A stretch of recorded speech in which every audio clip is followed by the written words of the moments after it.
Hi, hello, welcome to the Legal Stories. Part 2 series related to cyber crimes అండి. రీసెంట్లీగా నాకు ఒక call వచ్చింది. US client call చేశారు. అతను చెప్పాడు he lost and he was duped into cyber crimes and he lost up to 1 crore అండి. I was shocked. How it is possible? ఎవరైనా stage మీకు అర్థమవుతుంది మీరు ఎందులో ఇన్వెస్ట్ చేస్తున్నారు దాన్ని బట్టి. అంటే ఎలా అంటే బిట్ కాయిన్ అని చెప్పారు. బిట్ కాయిన్ ట్రేడింగ్ ఇవన్నీ అన్ని దాంట్లో సైబర్ క్రైమ్స్ వచ్చేస్తున్నాయండి. They are creating the fake websites.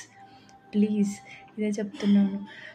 అలా చేశాక తను మరి అసలు మీకు ఎలా స్టార్ట్ అయింది, ఫస్ట్ ఎలా ఇన్వెస్ట్ చేయగలిగారు, ఎలా తెలిసింది అంటే I was shocked by his answer.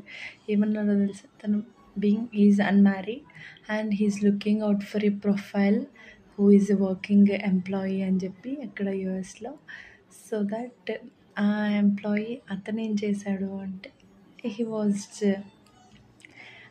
He created a profile matrimony. ఇదంతా జరిగింది త్రూ మ్యాట్రిమోనియల్ సైబర్ క్రైమ్స్ అండి. How everyone is going to be, but later he was recovered up to 7 lakhs. అది ఎలానో వీడియోలో చూడండి. For full blog please do watch my videos for more awareness.